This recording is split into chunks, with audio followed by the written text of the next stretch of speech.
you're funny. I love that they're starting to actually talk about this now. Because remember when AI first started getting popular, especially with the truckers, they were like, at first they were like, I don't believe you that there's an electric truck, and they are looking at it and they're starting to like process what this means, and they're like, wow, this is unbelievable, and it's actually kind of scary. And everyone was saying, they're like, don't worry, AI is not going to take your jobs; it's going to make jobs easier so that you can go do other types of jobs that AI can do, and they'll just be trained on how to fix the technology in the AI cars. Like, obviously, that's not going to happen.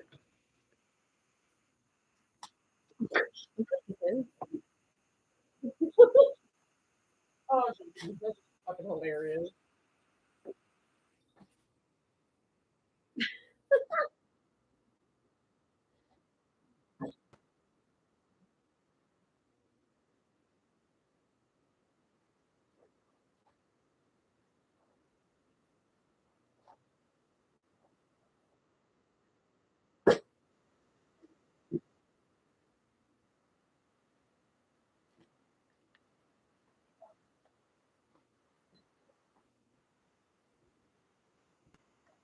Businesses don't experiment.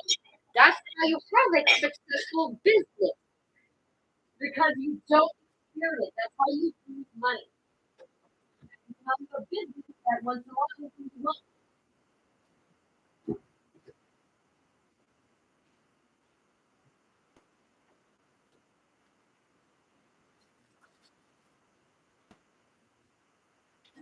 No, people are not sweetheart. I love hearing people that still have faith in anything.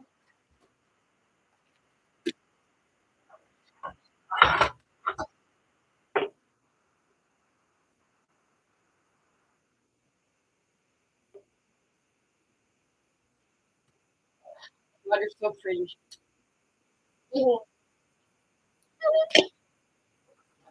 Wouldn't that be great? Indeed. Oh yeah, how lovely. Dedicate a whole day of work to not making money and dedicate it to fun day. Fun Friday.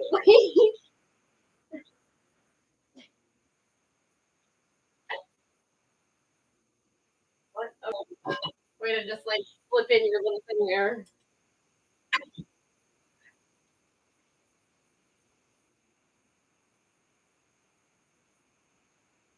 Yeah, exhilarating. Yeah, well,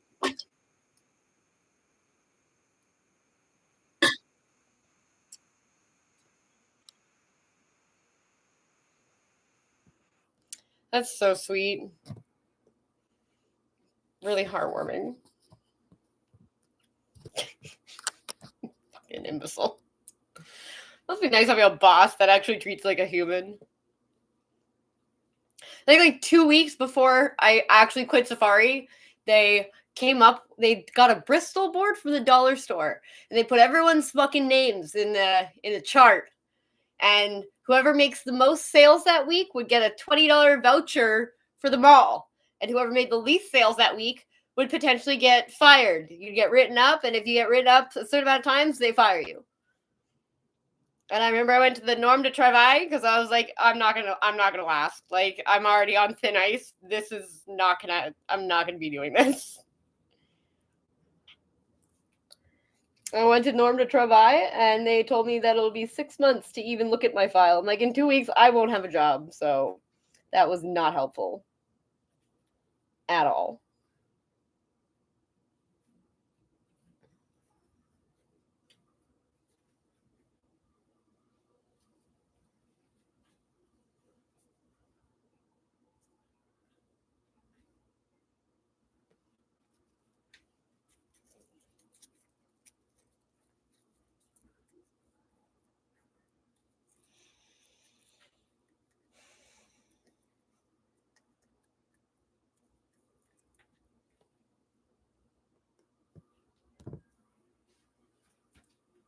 Mm.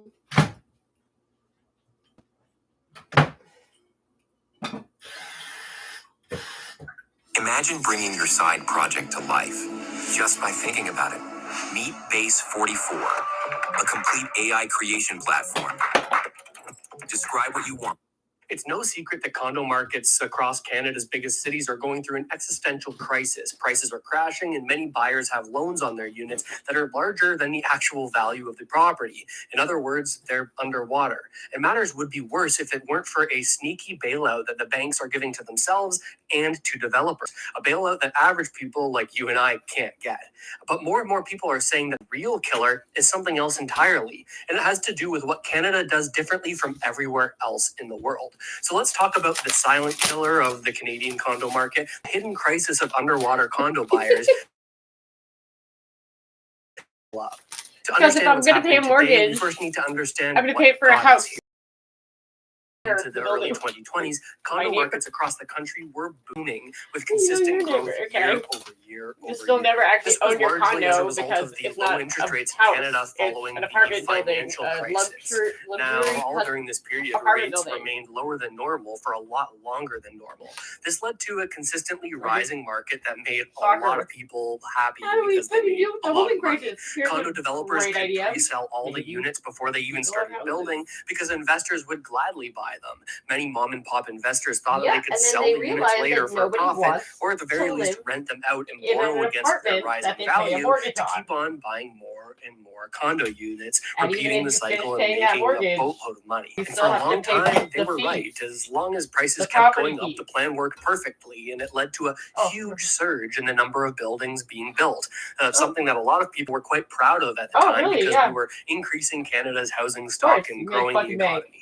But more recently, after a surge in interest rates and government supports to increase the amount of new apartment buildings, paired with a decline in Canadian population growth, well, demand for these condos has fallen off a cliff.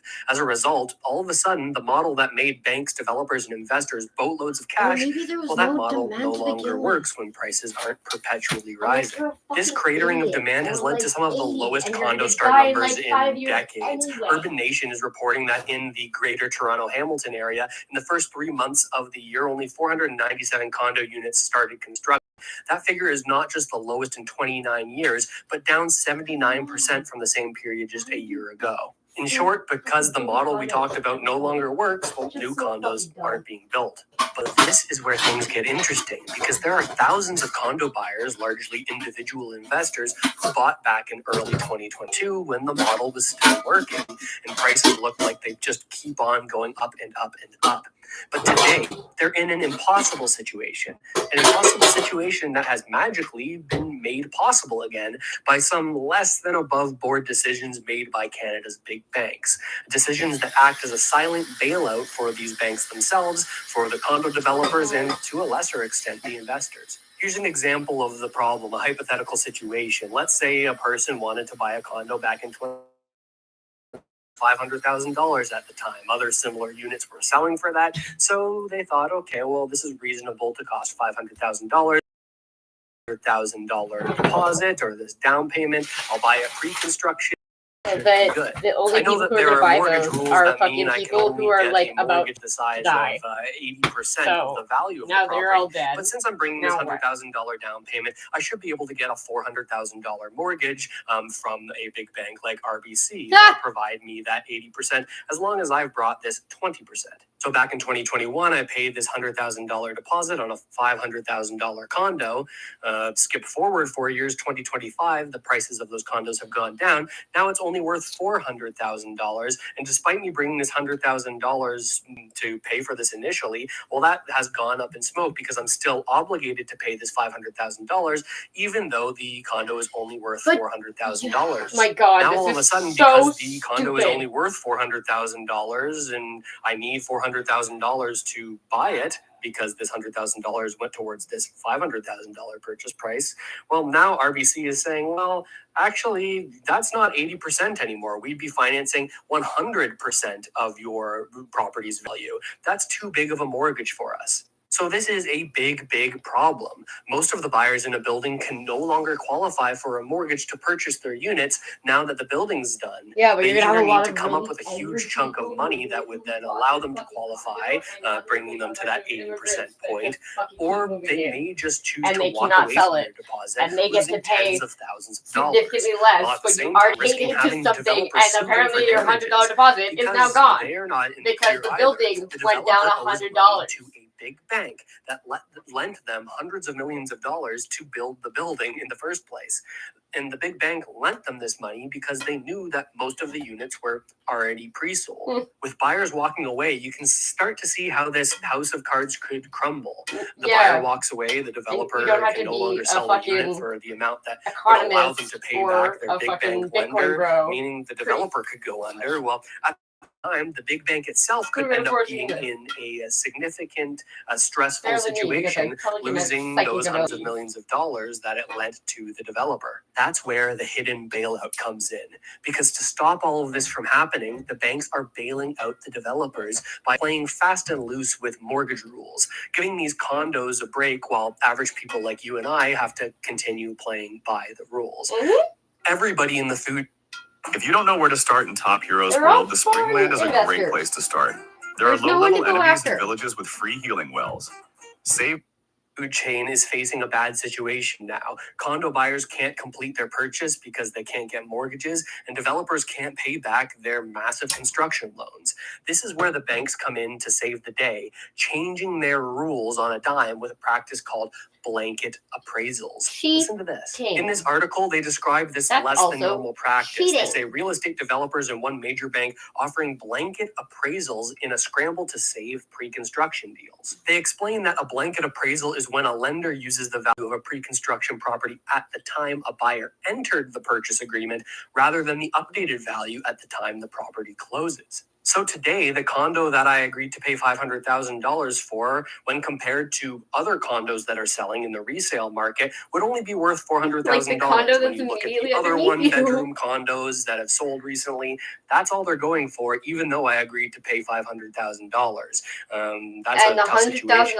Usually, I would no longer be able to get a mortgage unless I brought significant extra cash to the deal. But that's where blanket mortgages come in. Banks like RBC come in and say, you know what, even though technically when we look at other properties, your property is only worth $400,000, just between us, we'll just say in this appraisal, it's actually still worth $500,000, and we can just keep on going forward as usual. Don't look at the man behind the curtain. So the buyer can get a mortgage as if their property was worth $500,000 when it's only worth $400,000. This leaves them with a giant mortgage, but it could be better in their situation as well because it means they don't have to walk away from their $100,000 deposit entirely and risk the condo or the developer suing them for damages. So is this blanket mortgage appraisal against the rules? It seems kind of fishy. It's not the true value of the property. It's this sort of arbitrary, based on the time that you purchased it valuation model. Is it against the rules? Well, yes and no. Are they going to go the guidelines as published by BuzzFeed or the Office of the Superintendent of Financial Institutions Canada? This is the regulatory body that handles the big banks. They regulate these big banks. And they talk about property appraisals. They say that in assessing the value of a property, FRFIs, which is federally regulated financial institutions, i.e. the big banks, well, they should take a risk-based approach and consider a combination of valuation tools and appraisal processes appropriate to the risk being undertaken. They continue to say where FRFIs use automated valuation tools, processes should be established to monitor their ongoing effectiveness in representing the market value of a property. They're effectively represent the market value of a property. So despite these rather softly worded guidelines, instead of doing real appraisals where the unit is compared to recent sales of other similar units, which would accurately reflect the true value of the unit as it would sell on the resale market, well, now the bank is offering blanket, or in other words, catch-all appraisals, where every single unit in a building will appraise for a set amount, and that amount is the amount that it initially sold for, even if that was 4 or 5 years ago. It's regardless of what other similar condos are selling for. And this allows the buyer to get their mortgage, even if it means their deposit down payment equity has gone up in smoke. Be saying, well, Russ, the mortgage rules are there for a reason. Why would the bank take on the risk of giving mortgages to buyers that are underwater from the get-go, from the very beginning? Doesn't that increase the risk that they could stop making their mortgage payments and default on their mortgage? Doesn't matter if you have laws against it. But it's a calculated decision that becomes obvious when you take another look at our drawing. Why would banks like RBC give mortgage buyers mortgages that are worth the entire true value of a condo? Well, it makes a lot more sense when you realize that these same banks that are giving out the end buyers mortgages, well, they also finance the initial construction for the condo developer. If these buyers can't close and this developer doesn't have enough money as a result of that lack of closing, well, this developer can't pay RBC back the money that they initially loaned them as a construction loan to build the building. So it seems that ultimately the bank has decided that the risk of giving all these mortgages to overextended buyers is a better developer they lent hundreds of millions of dollars to may not be able to pay them. We're gonna start doing what China does. We're gonna start fucking blowing themselves and the developers out of a crummy situation.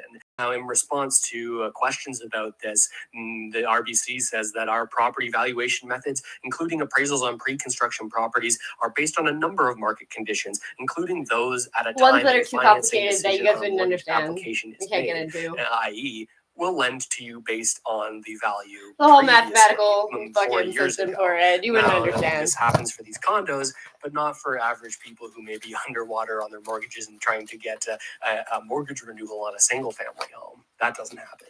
And even though this big bank is really stretching what is a reasonable appraisal when it comes to the rules they need to follow, well, at the same time, their regulator, OSFI, the Office for the Superintendent of Financial Institutions, it's a mouthful, well, they don't seem to have a problem with it either.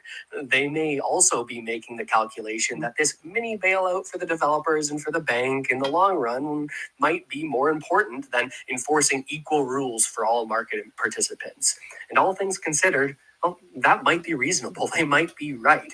It might be a worse situation if all of a sudden one of Canada's biggest banks is short hundreds of millions of dollars while major condo developers go bust and buyers walk away from their purchases. Even though it may not be entirely fair, they might be making the right decision here. I don't know. But here's another interesting angle. If it weren't for the regulator turning a blind eye and the banks making use of these near fantasy blanket appraisal practices, well, the already struggling condo market could be cratering even more than it is today. Now, obviously, there are big problems in the condo market, but not just when it comes to these wonky financing methods. There's another elephant in the room, and that elephant is that most condos in Canada aren't being built for families or for the people who will actually live. They're being for people that come and stay here for like 2 developers tend to build for the people who usually are the ones buying the condo units, not families, but investors most of the time. And these investors are rationally looking for the lowest cost, highest return on investment option. Wouldn't you be if you were investing in a condo? And as it turns out, that's not a 3-bedroom, 2-bathroom that would be suitable for a family. Usually it ends up being an incredibly small 1-bedroom or studio condo, more often crudely known as a dog crate condo. Now, with investor demand drying up, the true killer of the condo market could be that people simply don't want to buy the kind of units that are available. In a recent interview on the Move Smartly podcast, you should check it out, the hosts John Passalis and Urmi Desai interview Puyan Safapour, a developer who says that this investor-led system that incentivizes these micro-condos, well, that could be the true culprit here, alongside the way these construction projects are financed, which, as it turns out, is entirely different in Canada versus most of the rest of the world. The reason why we have Eve to me is basically freedom. It's a giant open universe where you can do whatever. This structure is financing. So that's how financing comes into play. It's because we need to sell, the developer needs to sell approximately 70% of the revenue in a project before they can get financing to build, as opposed to everywhere else in the world. I do feel like until we in some way address this fundamental issue, we're going to keep tripping up. And even if the market, because of external factors, picks up, or the tax relief, or whatever it is, like if we don't face this issue, we're just going to keep coming back to it. So in Canada, in order for a developer to finance the construction of a major project, in order to get a loan from the bank, they need to first sell approximately 70% of the units before they even break ground, before they start building. Whereas in other major markets, the banks would take on the risk of financing the developer during construction before units are sold to the end users. Then the developer would sell the units once they're already complete. In Canada, in practical terms, most buyers who can pay a massive deposit in this pre-sale model and wait 5 years for the building to complete, these are people who often aren't buying for themselves. They're investors. Exactly. Usually can't look 5 years ahead and selling predict books, and they're like, "Oh, I sold over so 1 million the developer copies." is incentivized to build the type of how many unit people do you see that their reading buyers books? want. The buyers aren't the people who They read buy for their there, own book but and then instead they the give it investor away for is to looking us for the school low and say price, that high charity, return so micro that they condo sold option. 1 million Additionally, fucking when the copies, condo and builder they're has the ones who sold bought most their of own their copies. units before construction begins, they also lose all incentive to actually care about the product they're building. It makes sense. But why worry about the desirability of the build location or the quality of the finishes when it's already all been sold?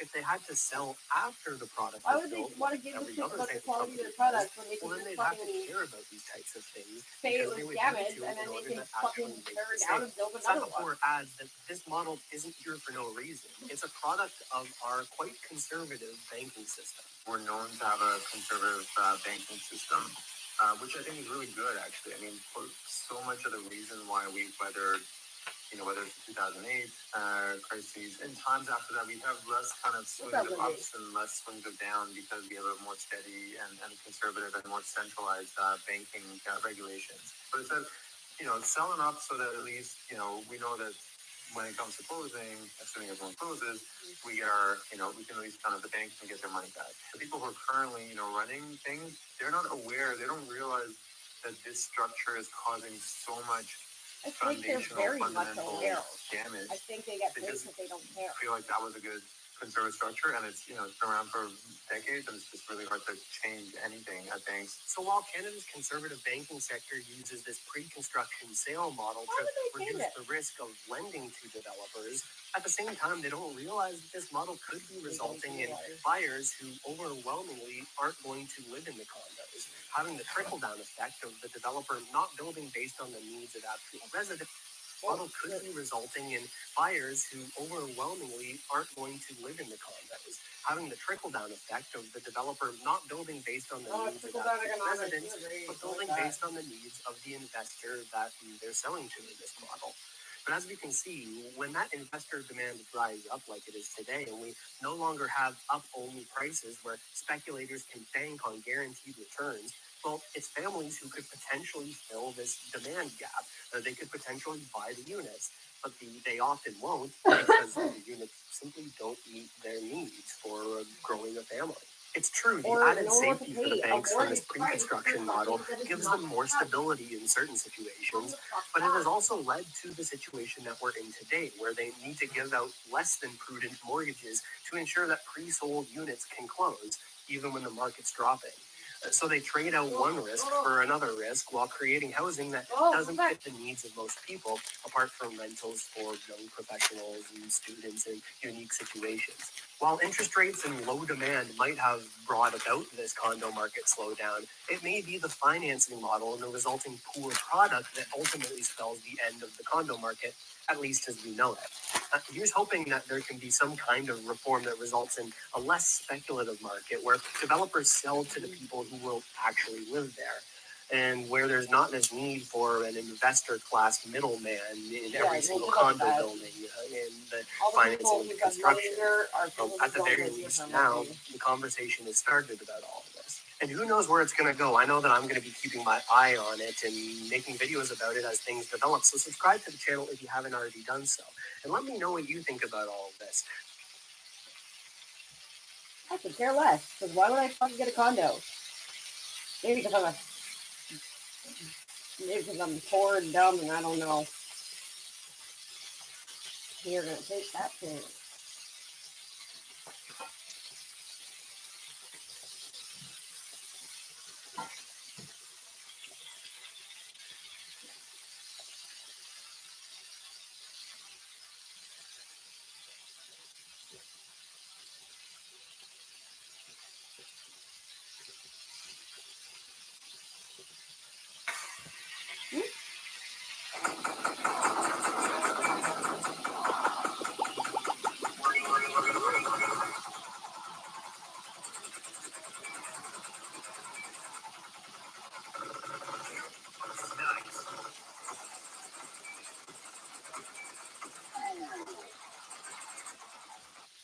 Well, history has a funny way of sorting people out. Some generations build amazing things, some generations defend freedom, and then some, well, they destroy everything their parents fought for.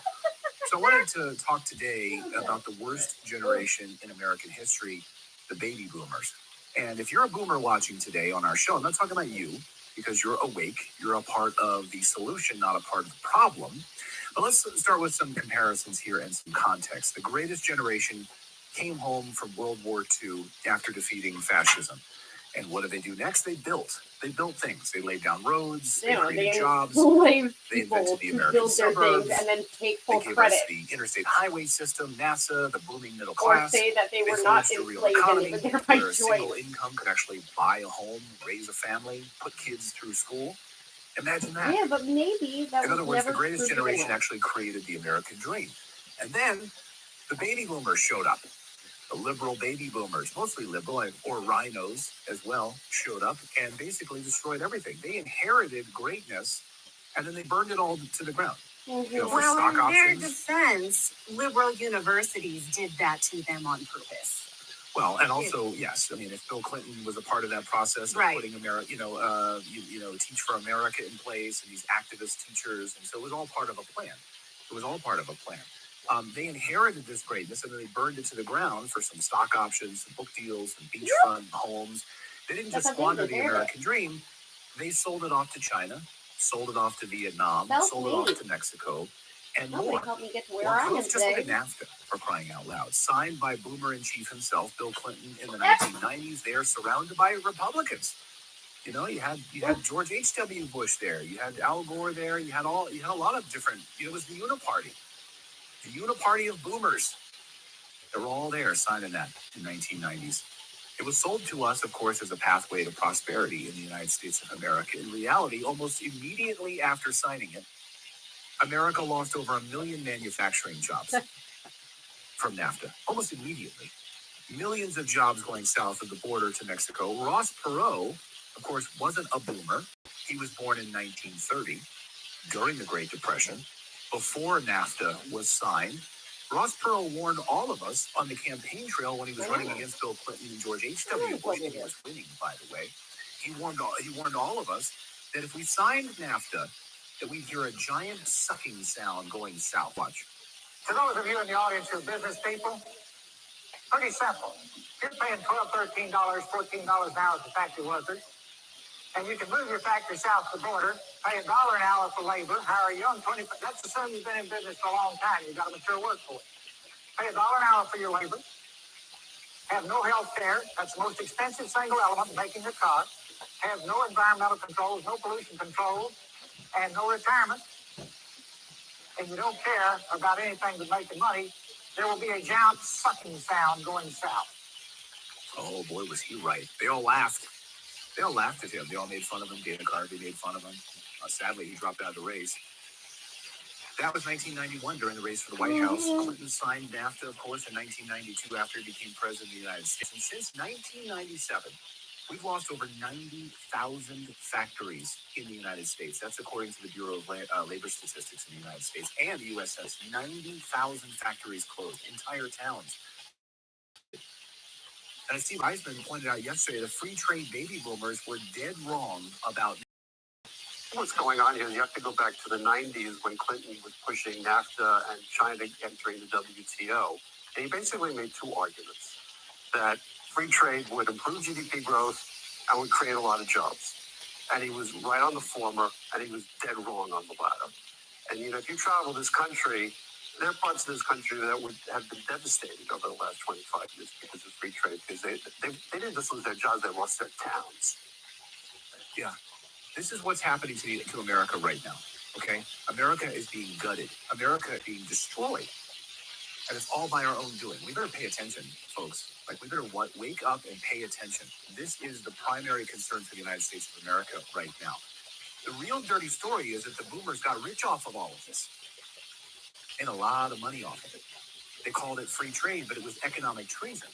Even some boomers are starting to admit it. Back in 2017, former Clinton aide Paul Begala unexpectedly wrote an essay highlighting the destruction of America at the hands of baby boomers, published in Esquire magazine. Here's the cover story. There's his boy, Bill Clinton, right on the cover. And then if you just scroll down a little bit here as we pan down the article, The Worst Generation, or How I Learned to Stop Worrying and Hate Boomers by Paul Begala. They acknowledged it, the worst generation. In it, he confessed the truth. The baby boomers are the most destructive generation in America, he wrote. Wow, Begala didn't mean it as an attack, but he nailed it. The global superpower and left us with a broken nation, rising debt, do you talk to like young people at all out there who, maybe are in their 20s right now and trying to make it in their career? Like, they're completely disillusioned. You wonder why they voted for Trump in overwhelming numbers? They're sick of it. Now these same boomer elites are whining on social media about how Trump is ruining their stock portfolios. Oh, yeah. One of the most viral moments happened this week on X the past few days. This sums it up perfectly. Tim Wise writes, hey, for all you MAGA cultists who keep saying the market slump doesn't matter because 20 and 30-year-olds have plenty of time to make up losses, seriously, what is your answer for people retiring now who thought they were good until your guy effed it up? What's your answer? Tough shit? To which this younger person writes my favorite response of all time. Yes, my answer is tough shit. Just like your generation's answer to millennials and Zoomers who were unable to get a job, buy a home, have a family, or save for our own retirement was, quote, tough shit. This is your karmic reckoning. Carefully curated from the moment you abandoned the unwritten obligation every generation always had to leave the world a better place for this generation. Yep. You stole our jobs. You stole our houses, you stole our pensions, you stole our rents, you stole our futures. You made the world infinitely worse for us in every way. Also, you could have a boost in your portfolio and spend a historically unprecedented 20 years at the end of your entitled lives sitting on a beach in Florida. You know why millennials and Zoomers don't care about what's happening right now? It's not because we think we'll make it up later. It's because we've already accepted we'll never make it up. That's it. This is a normal day for us. This has been our reality our entire effing lives. Welcome, enjoy. Pull yourselves up by your bootstraps, skip the avocado toast, and print off a few resumes. Ouch. So boomers sold out our jobs, our wages, our future to China, and now they want sympathy because Trump put America before their investment portfolios. And Trump loves the stock market. Sorry, no tears here, but let's talk some real numbers. Now that I use Monday Service, AI makes solving tickets my form of meditation. Monday Service is a ticketing platform that helps us manage and automate our entire service operations with efficiency and with no code needed. IT, HR, ops, or any other department, everyone can manage ticketing their way and stay on the same platform so we can create a unified experience for our customers. Every incoming ticket is In the 1980s, the national debt was $907 billion. Imagine that. Wrap your heads around that. The national debt, $907 billion in America. Today, it's over $36 trillion. Wow. They ran up the credit card debt and handed us the bill. The average student loan debt right now, $37,000 for college in the United States. And what does it get you? By the way, tuition is up 1,200% in the U.S. since the 1980s. Boomers paid out $1,000 a year for college education. Did you guys know that? College education for boomers, $1,000. We get a 30-year debt sentence just to get a job that they already outsourced to Mexico and Vietnam. And it doesn't end there, by the way. In 1980, the median home price was $47,000. Today, $431,000 in the U.S. Somebody says, I'm out, this anti-boomer rhetoric. This is not anti-boomers, the generation. This is anti-boomer leadership. Yeah, but it's what they did while you were working your ass off and you didn't know. So if you're a boomer, this is not to you. It is to you. Yeah. It is. So this is what they did behind your back. And my generation now is saying, we're going to watch them for what they did to our parents and us as the children of boomers. Yeah. So that's not for you. So don't start crying about this. This is not you. No, you're just proving my Unless you're Bill point. Clinton, then it is you. Okay. It's the liberal boomers and rhino boomers, by the way, who are part of the Yeah, uniparty you that got fucking us don't want into to this hear it mess. because And it's those who you're were the one born who after caused World War the II problem. that tore down the greatest generation. So in 1980, the median home price was $47,000. Today, it's over $431,000. How are young people supposed to be able to work a job, buy a home at that price? It's nearly impossible. How are they going to do it? Boomers bought homes with single income, no college debt. One spouse stayed home, raised children. Not anymore. We're drowning in inflation, gig work, and then we rent we can barely afford. According to the New York Fed, credit card debt in America just passed $1.13 trillion for the first time ever. So not only can they afford it, they're swimming in mountains of debt right now. These younger generations are not living lavishly. They're putting groceries on credit cards. Meanwhile, baby boomers own 53% of all the wealth in the United States. That's why there's so much crying this week on national television by people like this, Jim Cramer. These boomers are the TV anchors. They're the TV guests that you see all the time. Mm-hmm. They own all the wealth. No wonder Jim Cramer is crying. People telling you fucking, and millennials, they own just 6% of the wealth. Only 6%. That's why this shirt is going viral today, because millennials don't give boomers losing money in their stock portfolios. I survived the 9th of April to the 9th of April, 2025. They couldn't mess up anything else. Boomers even destroyed our showers and told us to use paper straws. What?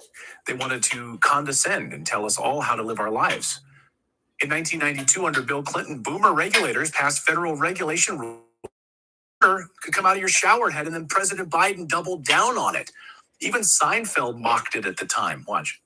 Hey, Super's in my bathroom changing my shower head. Have they changed your shower head? No, he's doing mine next. They're low flow, you know. Low flow? That. Jared!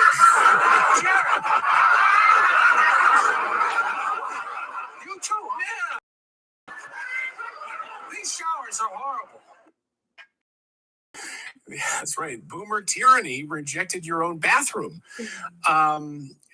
Reached your own bathroom. The tyranny reached your own bathroom, and President yesterday signed an executive order getting rid of it, by the way. So low flow nonsense, weak pressure. You need 10 minutes just to rinse shampoo out of your hair. So President Trump ended that yesterday. Really? So the worst generation in American history, the baby boomers, destroyed everything, even showers. But the worst is that boomers became the generation of war. So how did this happen? They became the generation of wars. Boomers used to chant "Make love, not war." Now they wave Ukrainian flags from their homes on Martha's Vineyard and beg for World War III. They gave us endless foreign wars, really starting under Bill Clinton and into the Obama era. The Patriot Act surveillance under George W. Bush, another rhino, not a true conservative. Wall Street bailouts. No one went to prison. Drag shows in elementary schools across the country, pornography in our libraries for children, and fentanyl crisis killing hundreds of thousands of Americans a year. That's what they gave us. They didn't just ruin the economy, they destroyed the culture of America. Younger Americans, especially the working class, have had enough. We're not falling for these boomer lies anymore. We're not joining their wars. We're not chasing their degrees or paying for their broken system anymore. So President Trump has tapped into a generational fury right now that I think is getting worse. I very much getting agree. worse by the minute. These younger generations are fed up with what these boomers did to us. The same boomers who are now spending their days going to pay George Soros protests against Doge. Imagine being so clueless that you're upset that Doge is eliminating waste, fraud, and abuse in our government. It's all baby boomers showing up at these rallies, or largely, overwhelmingly, baby boomers showing up here. Very few young people. I love this one young liberal who went to a rally and was shocked that there were no young people, only seniors. Listen to this liberal upset about all of the seniors at these rallies. Watch. Can I chime in real quickly? I just want to make sure. I did not censor this, so the original language is still in it. Oh, okay. I forgot to do that. Okay, so you got a language warning. Language warning, everyone. Listen to this liberal's dirty mouth. Watch. I'm at the protest right now in New York City, anti-Trump, anti-fascist protest, and I have one question. Where the fuck is Gen Z? These people are cheering, they're talking like it's just the 60s, it's just like the 60s, and they're having conversations and walking slowly, there's no fight here. There's no youth here. It's all 30-somethings and their children, and then seniors. And God bless everybody who showed up today, but I'm really fucking disappointed in the youth turnout. Where is the youth turnout? This is your future that is going to be impacted by the actions of the Trump administration. But there's no point in Really. listening. It's the Trump administration's fault. Yeah, you know where they are? Where are these young people? Imagine being able to build anything just by thinking about it. Meet Base 44, a complete AI creation platform made for anyone with an idea and a drive to bring it to life. Describe what you want and watch it take shape. You can plan, customize, and expand in any direction. They're at their jobs. They're probably working hard, actually. Probably working very hard trying to put food on the table right now to actually sustain living. That was funny. While these boomers are out there protesting Elon Musk. What did you, Donald Trump, go ahead. Did you see DoorDash enthusiastically added financing to their, like you can order their food now through DoorDash and finance it? What? Through like a firm. Wow, that's fucking bullshit. Cheeseburger. Yes, yeah, you almost need to. And I'm really thinking about how are young people going to be able to afford their future? I mean, yesterday we went for lunch. We took our son because he had a doctor's appointment, so we popped over and went and got a little lunch. And just for the three of us, for like a real basic, real simple, small lunch, it was like over $40. Yeah, Like, obviously. there's no way. It's And it over wasn't. $40 We didn't sit down, didn't have service, table service. Anyway, it was just real fast, and it was crazy. $40. How are young people going to afford their future? So they're working. They're not hanging out these George Soros funded protests. Right.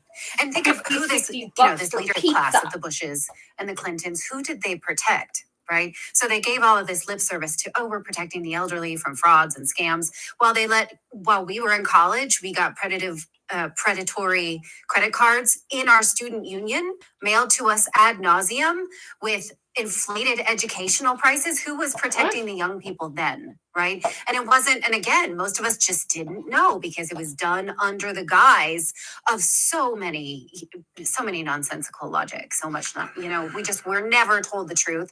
And the one thing that this generation of leaders was really good at was a bait and switch. We're doing great things here while we're doing things over here. It's taken years to unravel everything that they did. Yeah, and Instacart does it too. Nathan says in our chat, Nathan says that Instacart does the same thing as DoorDash does now too. That's crazy. So yeah, and the thing is, it's like 30% interest too. 15? Okay. Like, so you're buying a meal at 30% interest just to eat. Like, yeah. So get out there and protest Elon Musk. Yeah. Get out there and protest the $36 trillion in debt. No, don't do that. Go protest President Trump for cutting that waste, fraud, and abuse. And look, I don't support President Trump on a number of issues, specifically on the Middle East right now. I've been very vocal about that. But on this, actually trying to make America a manufacturing hub again and actually bring jobs back to the United States, absolutely. And he's a boomer. He may be the boomer that actually can do something about this. I don't know. He was born in 1946. He is a boomer. He's like the ultimate boomer by the definition of a boomer. Yeah, so the baby boomers will go down in history as the most selfish, destructive, and short-sighted generation America has ever seen. Some of them are going to be like, hey, maybe we fucked shit up and let's try to fix it, rather than double down and be like, no, it's all part of the plan. Towns with no factories. But the good news is, obviously this new generation is ready to rebuild what these boomers destroyed. And again, if you're watching this and you're a boomer, if this is part of the whole plan, I'm not fucking impressed. Destroyed this country. So that's all I have to say about that. I would have just You can choose to raid the caravan, or you can choose to guard it. This is a game where slaying monsters are not the only way to grow stronger. Heck, it's not even the main way. Discover relics in the ruins. Loot treasures from the bandit camps. Learn skills by finishing quests. Profit from trading routes. Build your own territory. Choose your own way to play. Just because you can.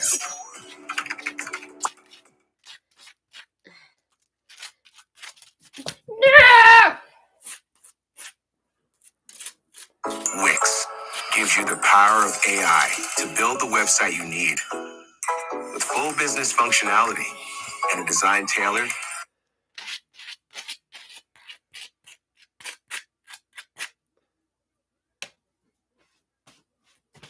Hey there.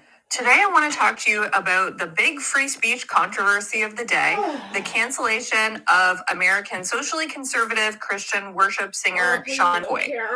What is going on? What does the law say? And what can we learn about Canada's history? Okay.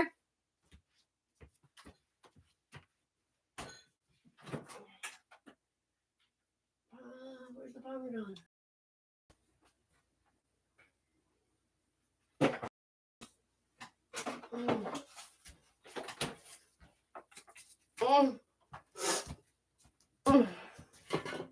Stop crying. I'm gonna fucking destroy you.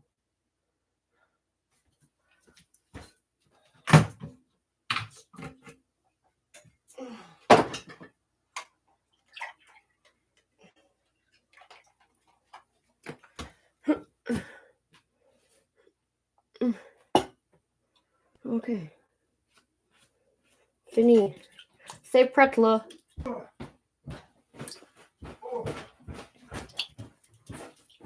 Oh yeah. Oh yeah.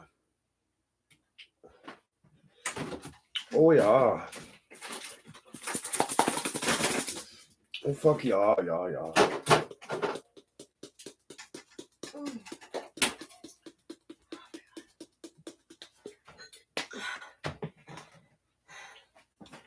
Give me your face.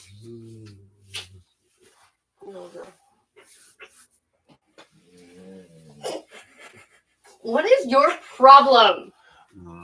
You want me to give your face too? Give me your face. Oh fuck. What can I make him? Nothing. Oh. Starved to death. A kick in the face? He's gonna give you a fucking. He's gonna be paying ass for your food. Well, I can't give him anything. I know. That's what I'm saying.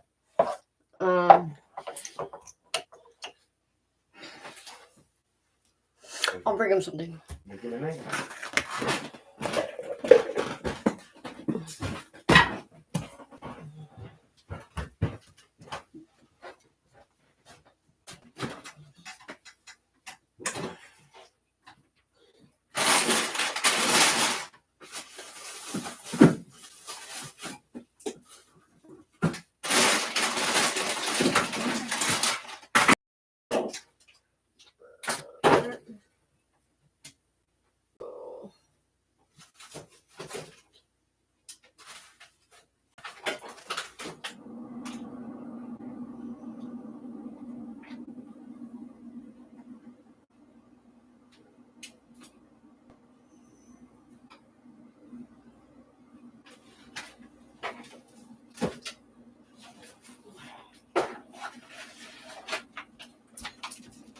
I'm gonna make you an egg.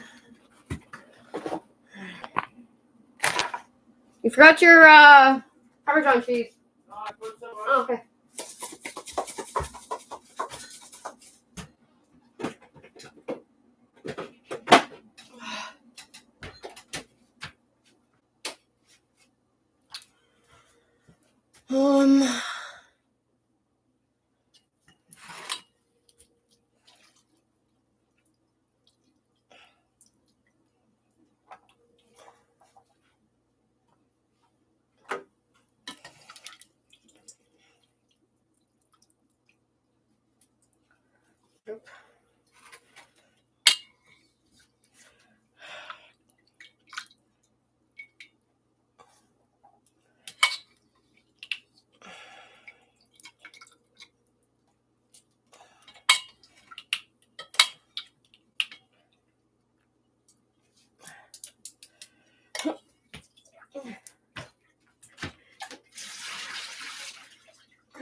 Oh, fuck.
So Canada is at risk of losing everything because Mark Carney decided in the last minute of negotiations, hey, you know what?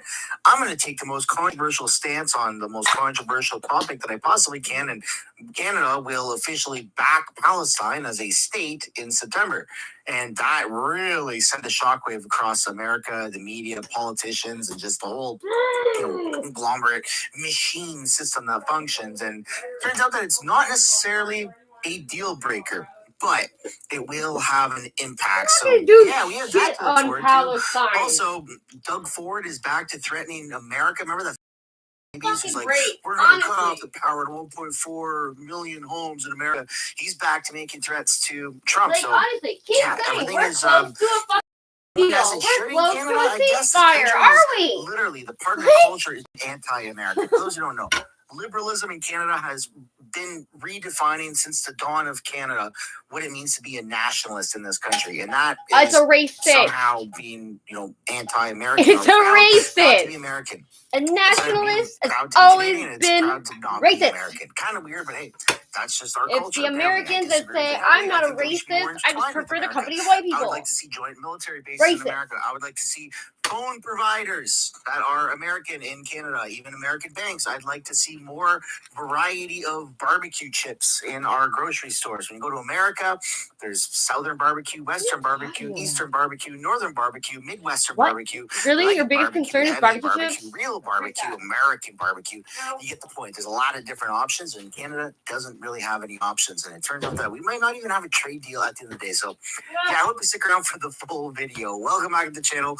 Welcome back to another video, everybody. Before we get into it, I do really want to encourage you all to hit the like button and subscribe if you haven't yet already, because it really helps grow the channel. We got a lot to take a look at in this video. So, again, I hope you stick around for the full thing. Now, this video is not sponsored.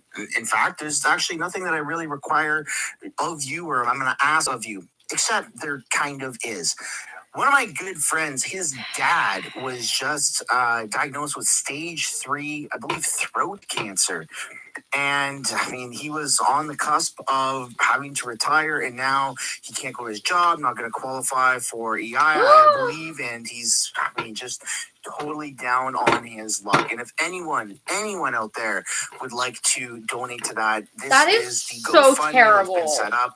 My buddy doesn't know I'm doing this, so it'd be super awesome if we just kind of shocked him and his world and his father, and were able to raise a little bit of money for them. So I'm gonna put the link down below in the description or the pinned comment below. And honestly, I'm just gonna say it again. Fuck cancer. I absolutely hate cancer. If cancer was a country or you a place, are cancer. Like the presidential fitness test to schools. Here he is signing the executive order. Sign this, Melinda. She's doing pretty well, right? That is amazing. Good job.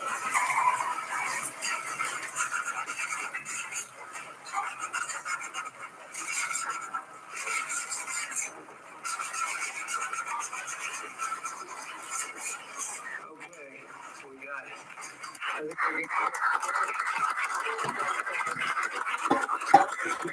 There you go.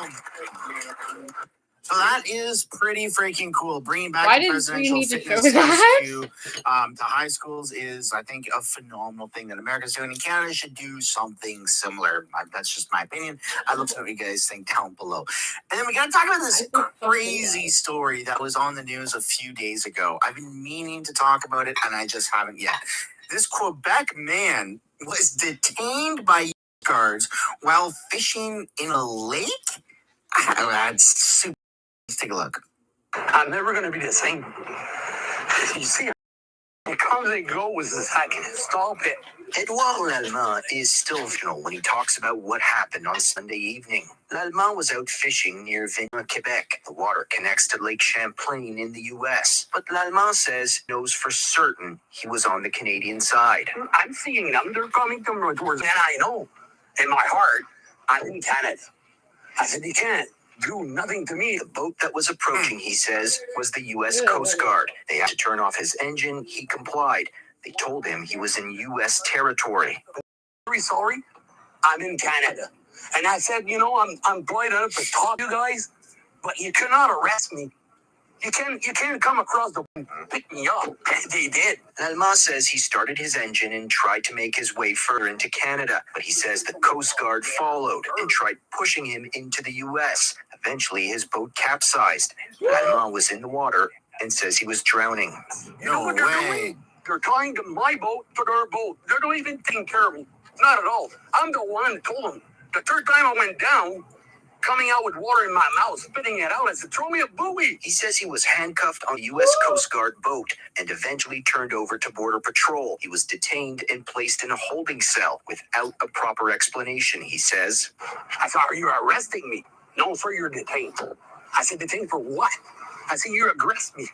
I didn't do nothing to you guys. I didn't even hit you guys. In a statement to CTV News, the U.S. Coast Guard says the operator was informed that he was in U.S. Customs waters. While the Coast Guard's 29-foot response boat was alongside the vessel, the operator put the vessel in motion and ignored commands to maintain course and speed for boarding purposes. The vessel then made an abrupt turn and struck the port bow of the Coast Guard. They go on to say that Lallemand boat capsized and he ended up in the water, but the Coast Guard promptly recovered him. He was eventually transferred to U.S. Border Patrol custody, and the Coast Guard says the actions of the operator of the Canadian vessel are currently under investigation. We treat our pets better than they treated him. After hours in a cell, Stop taking meeting notes and let ClickUp AI Note Taker do it for you. It allows you to focus on your meetings, not your notes. It captures everything, from action items to key decisions. And after every call, you get a clear summary.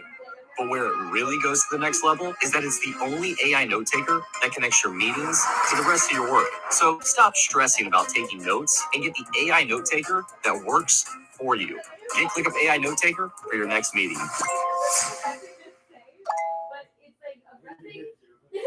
Aggressing is no, you gotta jump for life for fucking stop. Just from accidentally hitting him. Because he fucking jumps behind you and grabs you by the fucking neck. Now that I use Monday Service, AI makes solving tickets my form of meditation.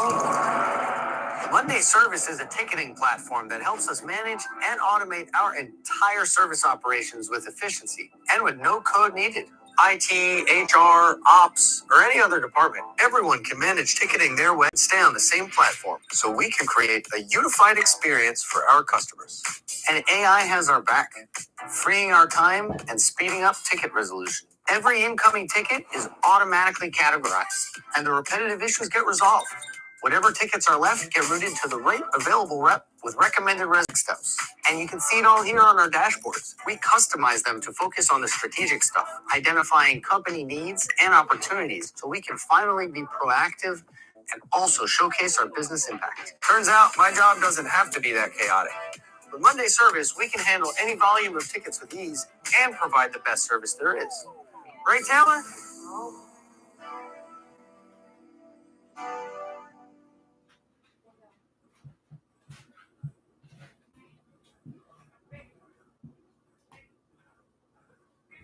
Lallemand was released. But I saw him coming from the... At least it was only hours and not days. It sounds like a messy situation, two sides to the story. I hope there's video footage for this person's sake that would maybe help clear his name. But it is out there. If you're on the water that shares a border with America, you cross that border. I mean, people that are on the lower mainland, just southwest of Vancouver, south of Vancouver in White Rock, which is a bordering town. Sometimes the tide goes out. The water will go out so far, 500 meters, a kilometer, something like that, that you can walk the shoreline.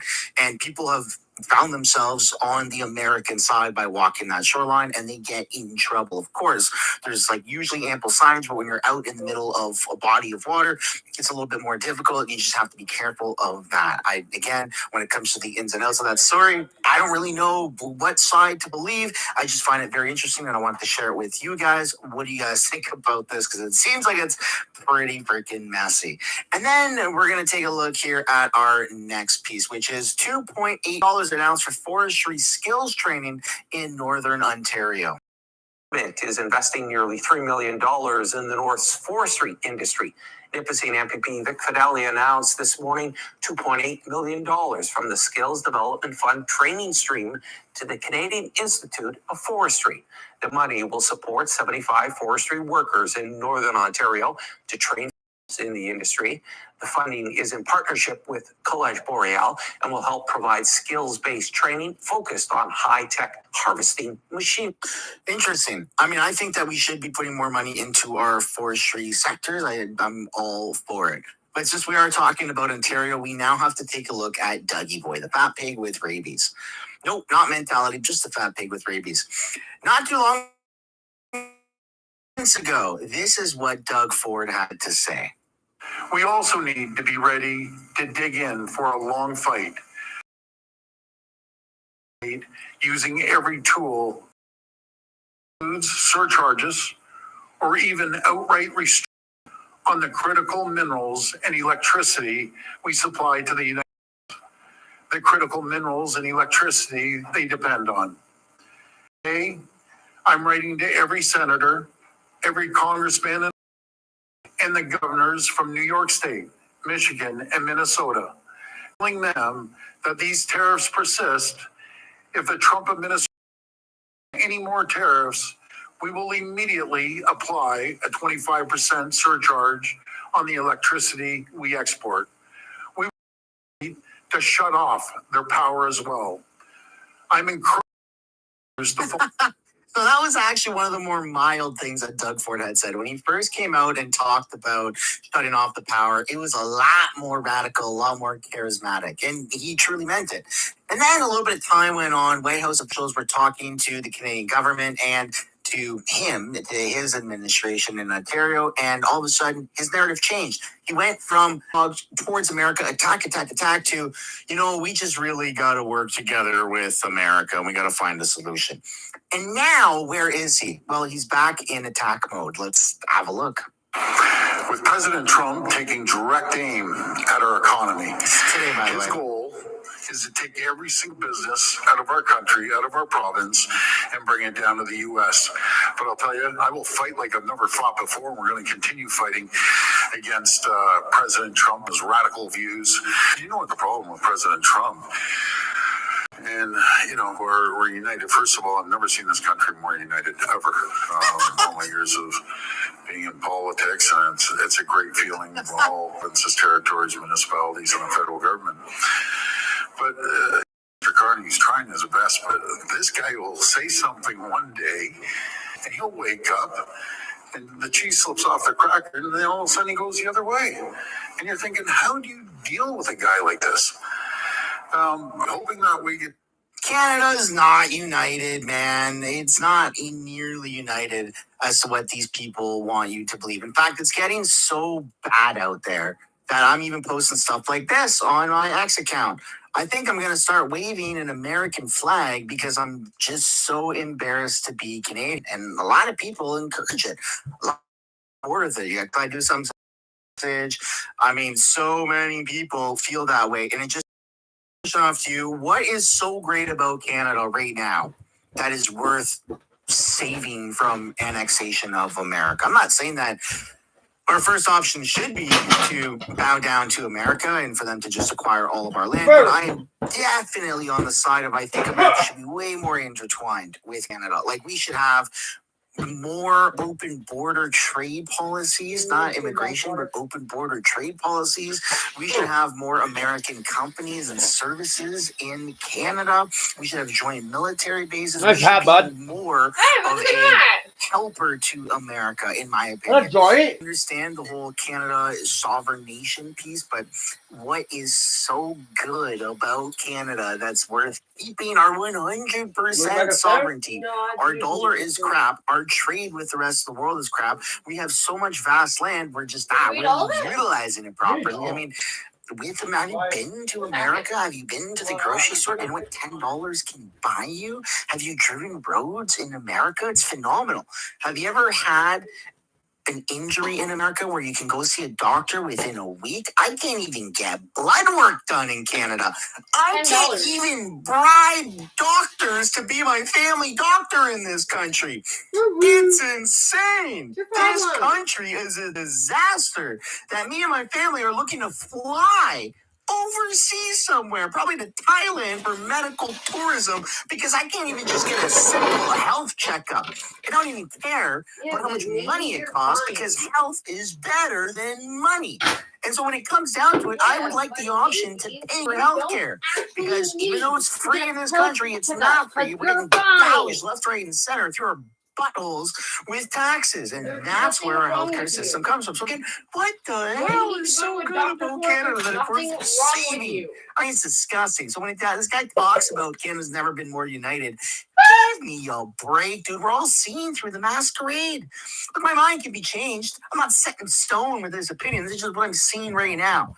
Canada is a dump, unfortunately, and it's going to continue being a dump because you've got liberals that are masquerading as conservatives that are trying to run the show. And this guy is running the show in Ontario. And he's BFFs. He's BFFs with the prime minister. A conservative guy, apparently, is BFFs with a liberal prime minister. What the hell is going on with this country?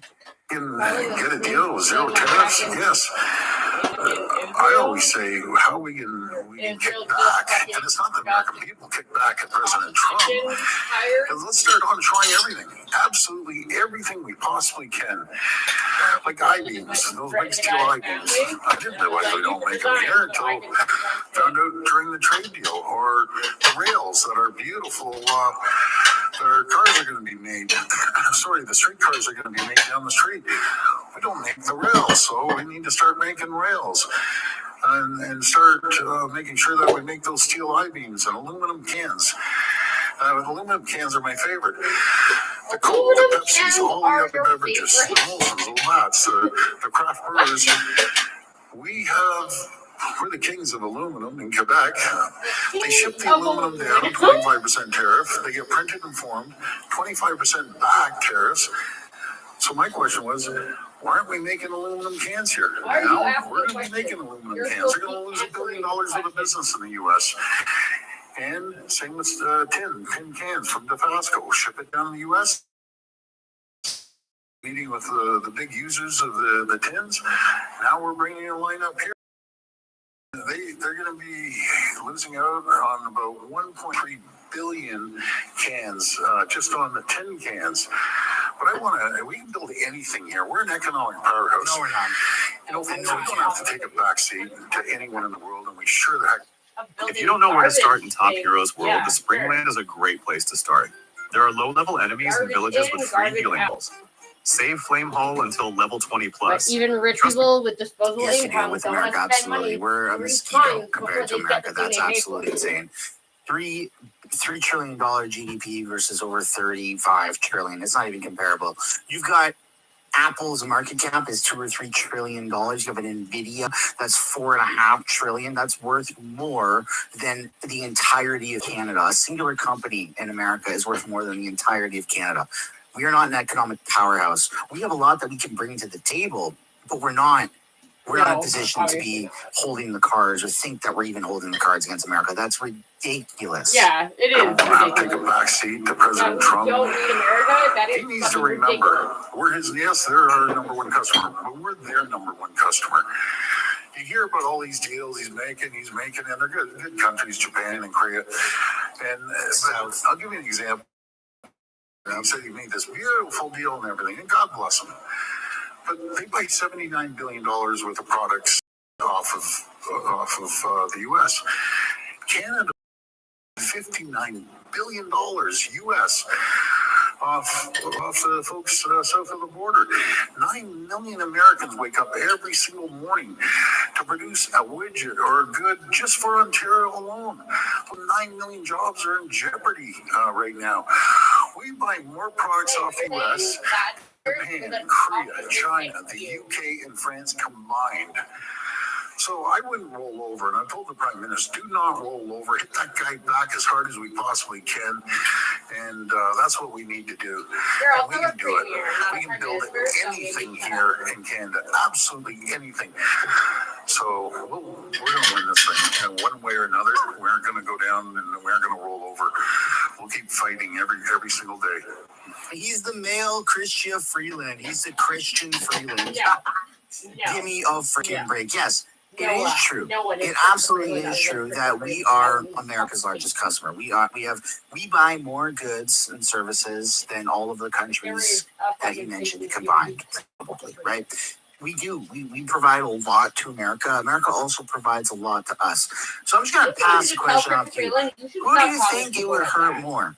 If we just stopped buying and didn't have the opportunity to buy all of these goods from America, or they stopped selling to us? Who would it hurt more, America or Canada? Because America has deals with other places around the world, and Canada doesn't. We are indeed their biggest customer, but they are our biggest supplier. And if we lose them, empty, insane. So again, when it comes to roll over per se, but we should be trying to America than what we have been, because again, we should be more intertwined. At least that's my belief. Canada should be more intertwined with the American ecosystem and the American economy than we already are. It doesn't have to lead to annexation or 51st state.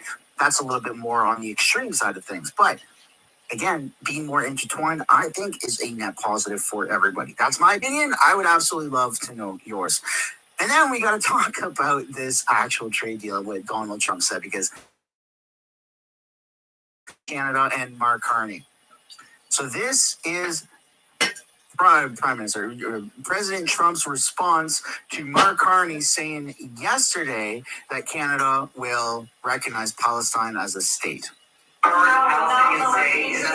If Canada moves forward with recognizing the Palestinian state, is that a deal breaker? Well, we're to see. I didn't like what they said, but that's their opinion. I didn't like that. Not a deal breaker, but we haven't spoken to Canada today. He's called, and we'll see. But we have made a few deals today that are excellent deals for the country. We're taking in literally trillions of dollars for the country. This is making our country very rich and respected again. We have, I tell these people, and I say it as much as I have to say it, but every leader is at NATO.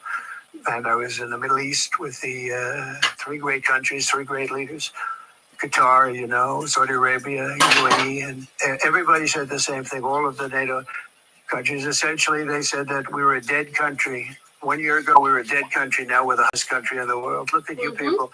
We're the hottest country anywhere in the world. Do you have a... Yeah, what's the hold with the negotiations with Canada? Well, they have to pay a fair rate. That's all. It's very simple. They have been charging very, very high tariffs to our farmers, some over 200%. And they've been treating our farmers very badly. They've been treating our country very badly for years. And look, we like Canada. I love Canada. I have so many friends in Canada. But they've been very poorly led. They've been very, very poorly led. And all we want is fairness for our country. That's all. They want to be under the, as we call it, the Golden Dome. And I said, well, you're going to have to pay for that. They want a lot of things from our country, and for years we did it. We basically protect them with our military. They spend very little money on their military, as you know. Yes. Not an acceptable amount of money. Hence why we did not want to... H, the freaking wrestler next to him. Am I tripping out? That's kind of funny. I'm pretty sure that's him. No, And one thing to kind of comment on is the Golden Dome piece, how Canada wants to be part of the Golden Dome. Yeah, that does sound great. And I, for one, as a Canadian, think that our participation in the Golden Dome would be phenomenal. There's a lot of benefit to that, to future-proofing ourselves, to making sure that we are even in the playing field, because we don't have really any defense aside from America. That's right. But it wasn't our idea. That was Trump. Trump did come out and say Canada's going to be a part of the Golden Dome and they're going to pay. And then now he's saying, like, yeah, Canada wants to be a part of it. It was your idea. So that piece is a little weird, but everything else checks out. America is in this golden age, and they do require for people to pay the rent to have access to the golden shopping center that is called the US of A. And in order for us to have a kiosk there and a little storefront, we have to pay our fair share of rent. So what does that look like? I don't know. It's not my position to do these freaking trade deals between country to country. But what I do think is a good solution is offering some of our resources to America, right? Such as bringing in other phone providers, internet providers, T-Mobile, Verizon, yada, yada, yada, bringing in American banks into our country. We have Chinese banks. That's kind of weird. Why don't we have American banks, right? The Schwab, the whatever, the Vanguard, all that stuff, right? Like, there's a real opportunity for us to have more of an ecosystem with America. Kevin O'Leary's been a massive front runner in that rhetoric, that it would be a beautiful thing for Canada and America to open up trade and open up the resources to one another. And I just think that would be absolutely phenomenal. But that's my opinion, folks. I would absolutely love to know what you guys think down below in the comments. Now let's see what the media is saying, because again, we are on the brink as of tonight, midnight. If we don't reach a deal, we got 35% tariffs on us as of tomorrow morning. It's not crafty. It's your craft. It's not DIY. It's do it yourself on Wix. Whiskey. Who wants the water? Whoa, that gets her going. Very nice. Look at that. What a nice So we're in the business of removal. We're the dream team. I see really good stuff just thrown away. Someone else can reuse it. That's huge. And to see the stuff, avoid the landfill, they're going to try to do and get repurposed is like, that's one of the highlights. Call or book online today.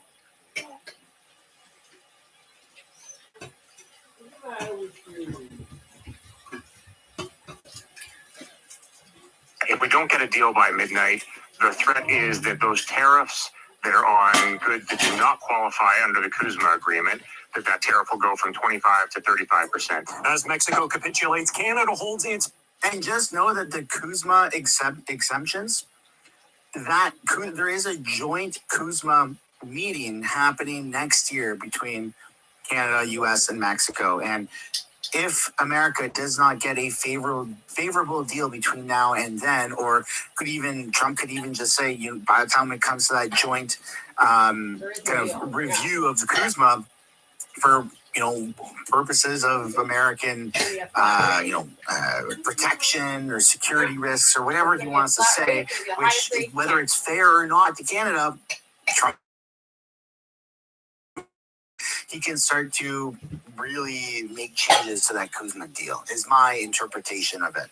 Whether he's legally allowed it, that's a whole different argument. But again, President of the United States, on the day of reviewing the CUSMA deal, I wouldn't be surprised if he can, start to try to make changes to that. So we are not protected fully by CUSMA.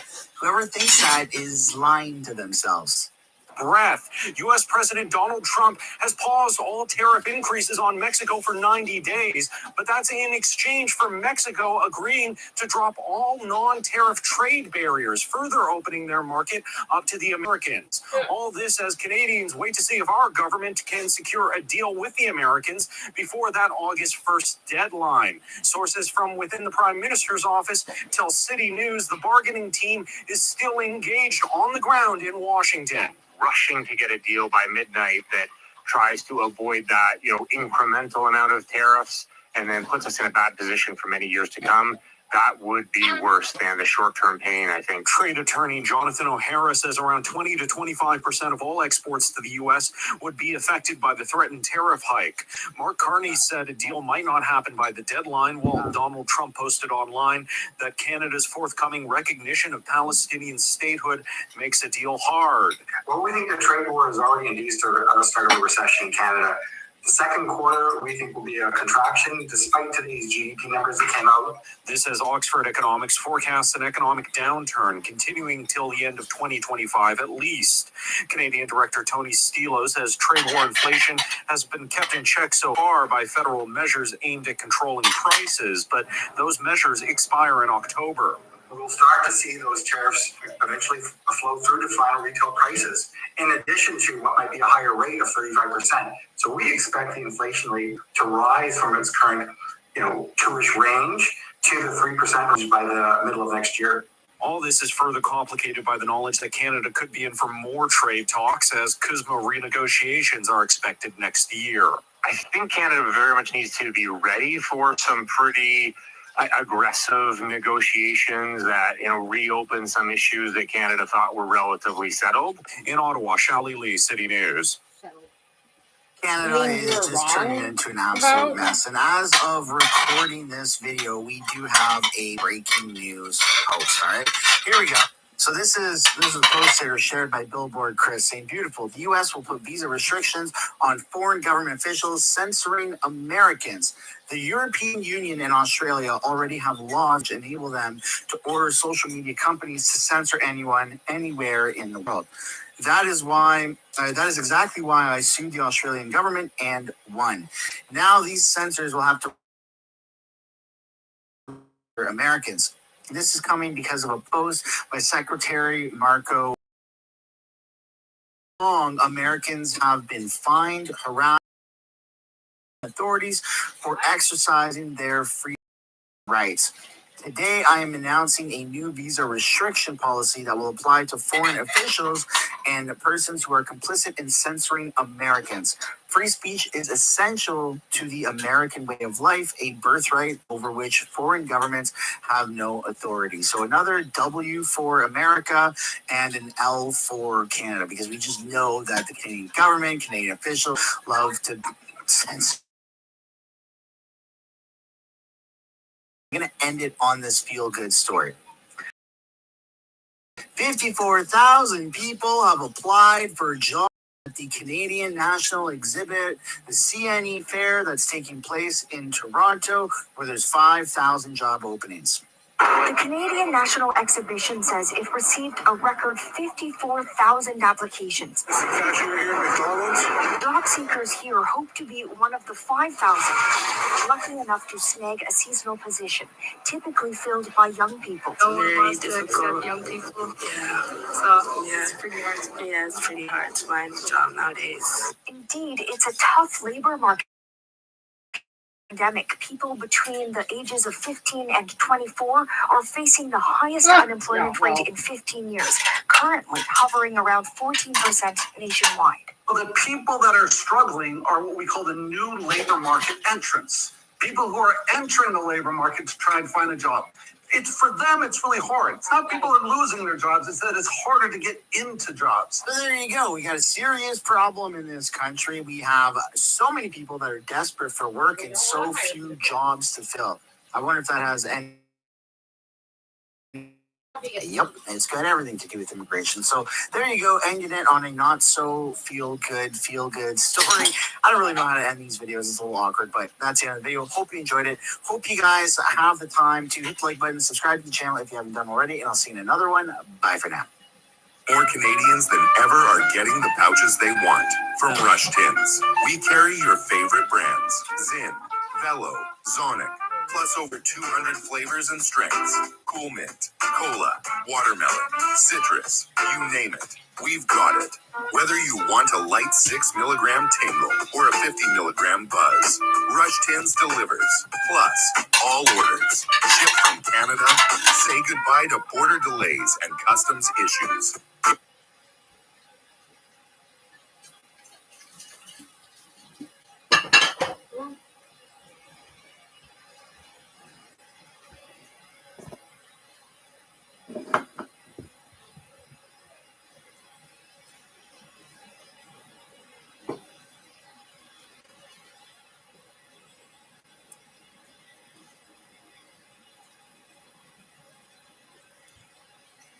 Of course, the biggest lesson for Canada is that we also have to have a hard look at ourselves, our economy, the way our federation works, our position in the world. This is really a moment where we have to have a very hard look at how we have been operating as a country. The Globe and Mail took over $100,000 from the Chinese Communist Party in order to promote, give them some glowing reviews, all the while claiming to be standing up for democracy, that conservatives, those are the bad guys trying to take it away. Got it. I'm Jasmine Lane. Subscribe, like, follow, share, comment your thoughts down below. And CSIS now says that mommy bloggers are a gateway to radical extremism.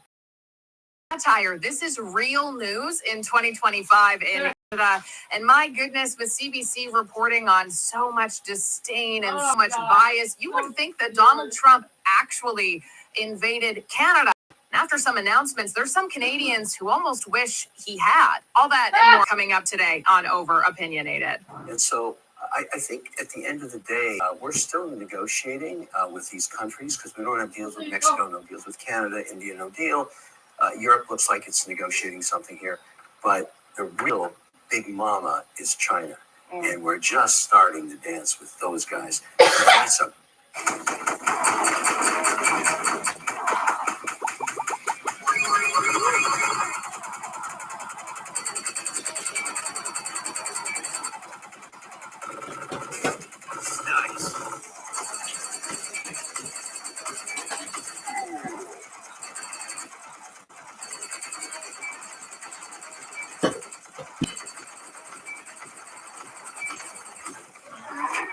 What?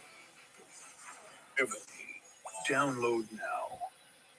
big deal. And no administration has ever tried to do all this at once. Yeah. You get the headline numbers. You don't have the details. I mean, but even to your point, I mean, China is a big deal, but the Times had an interesting statistic, courtesy of Goldman Sachs. 56% of U.S. imports, Canada, Mexico, South Korea, Brazil, and India, no deal yet with any of those countries, and the deadline is August 1st. It's coming. No deal with Canada yet. Likely ever, given what Donald Trump has been saying as of late, which we will get to. But Mexico actually did have an extended deadline by 90 days. Donald Trump writes on Truth Social, I have just concluded a telephone conversation with the president of Mexico, Claudia Sheinbaum, which was very successful in that more and more we are getting to know and understand each other. The complexities of a deal with Mexico are somewhat different than other nations because of the problems and assets of the border. We have agreed to extend for a 90-day period. And as for Canada, well, here's what we got. Something else that you had mentioned that we've certainly been covering on this program is another post that was put out by the U.S. president, and that was saying that it would be difficult to reach a trade agreement given the fact that we saw our prime minister make an announcement yesterday that Canada intends to recognize Palestinian statehood during the UN General Assembly. There are so many things that are absolutely unhinged, unchecked, and just lacking any reality in them about Mark Carney's official position on behalf of Canadians. But one of the most shocking to me, at least, was that in his press release, he says that he had informed the head of the Palestinian Authority that Canada is going to be recognizing the state of Palestine at the UN General Assembly. Now, the head of the Palestinian Authority, by the way, is a man who is on screen right now. I'm not going to play audio. You can read the subtitles, and that is who he committed Canada to protect in this, which is so bizarre. And there's so many major cracks and major concerns in this one, as Pierre Poilievre highlights. The decision of the Carney Liberals to recognize a Palestinian state now without peace talk. No, but there's even little. It's shattered. It was one of my the tall, thin one. You want mine? You sure? I love this glass.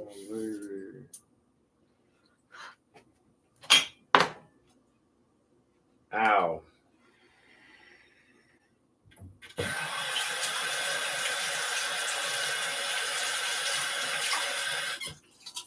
I'm gonna just take the pasta, the noodle part out and throw it out, cause pieces went all the way over here. Look. Oh, okay. So I'm just gonna. You want my plate? Are you done? Yeah. Okay. Well, There's still more noodles. You can make more pasta if you want to eat later.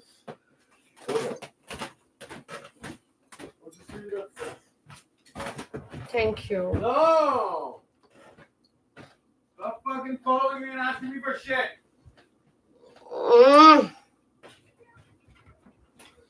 Stay there. Don't go in here.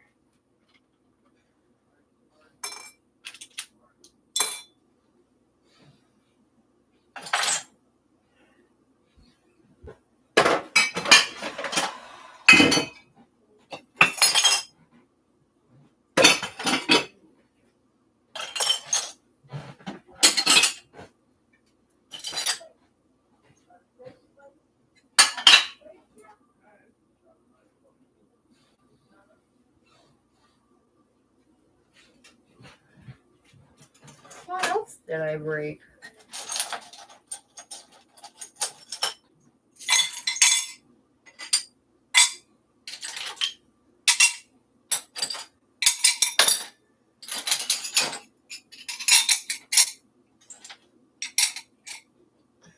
Something else.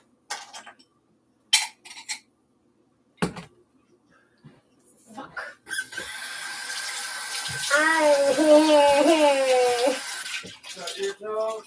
Yes.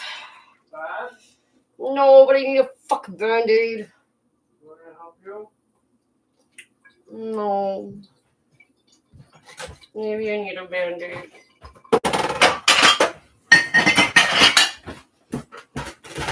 I broke something else. I just don't know what. It definitely was crystal. That's why it went fucking flying.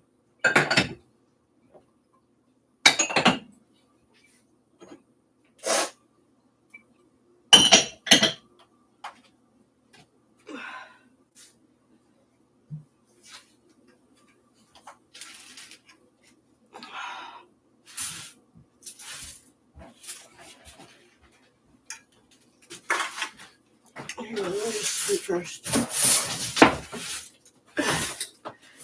Never get out of here.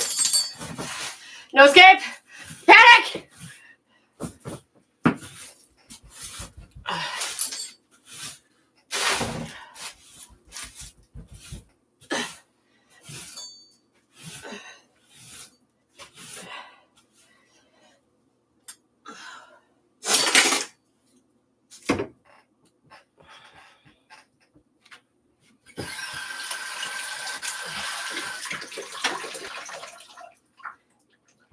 Oh, see? Right there.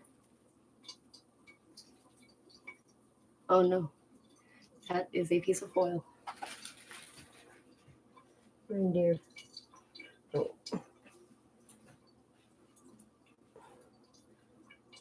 Right there. I don't know dry, did I?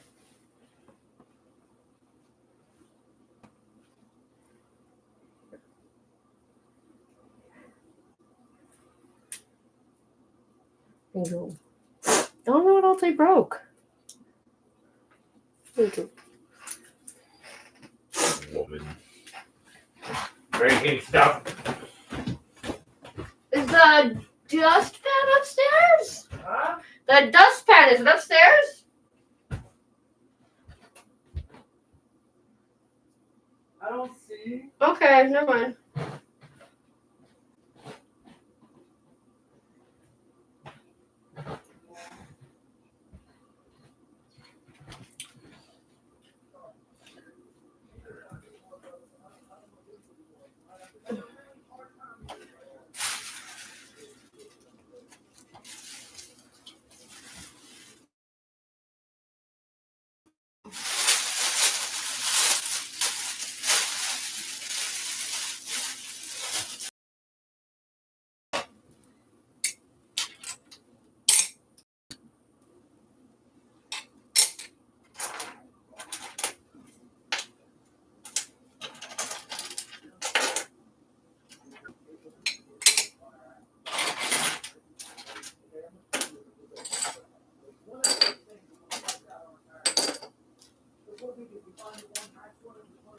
shit.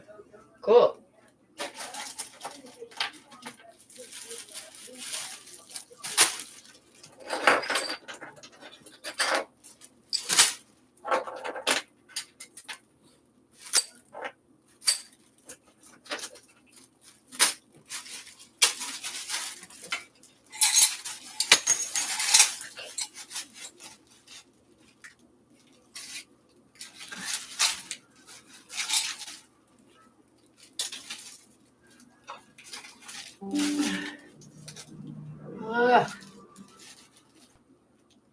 Fuck.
Oof.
Oh.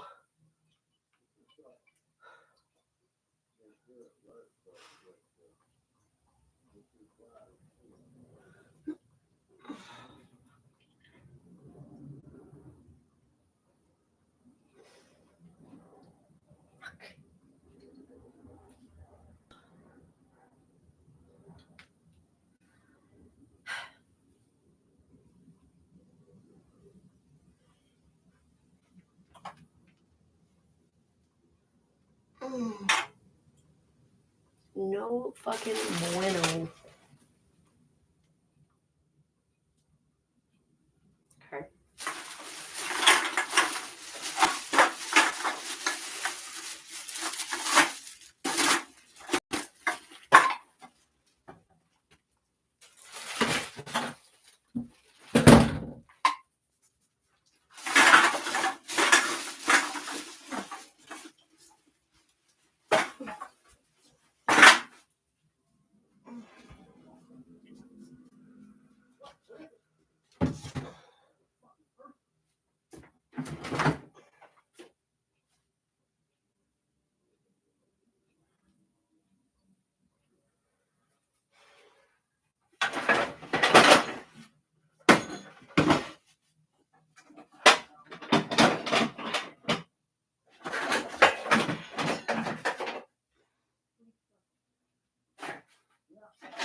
awful.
What is happening?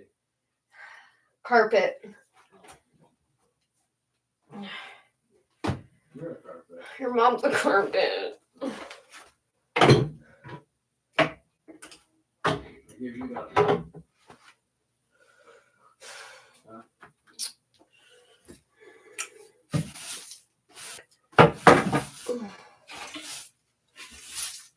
Ow.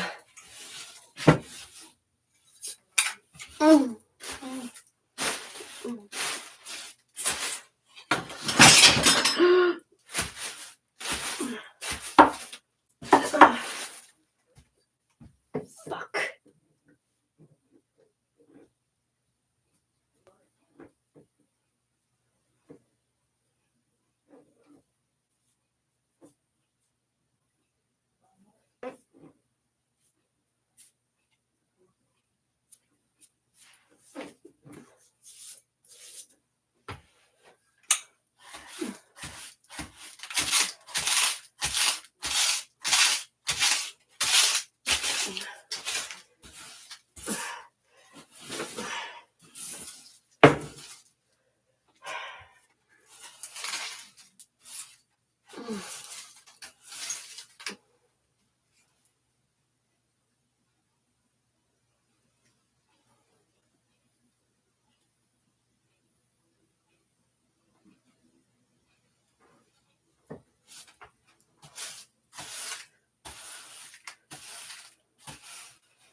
Don't start.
Ow, my ball.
You need to fuck WD-40 on that chair.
Oh, I can't.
Chair queen, my dog queen, I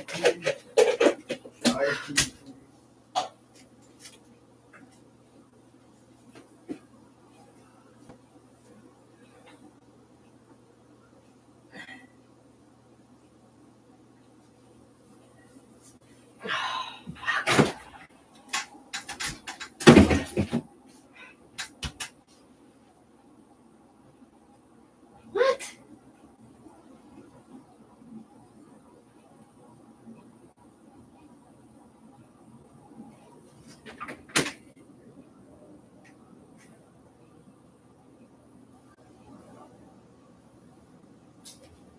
How is that possible?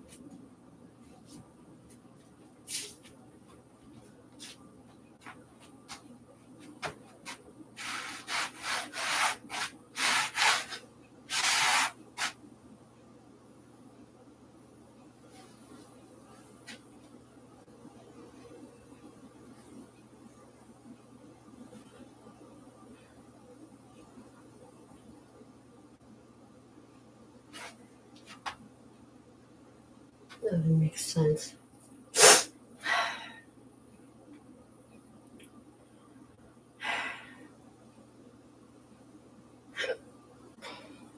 Very upset.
Yeah. Nothing. A little bit.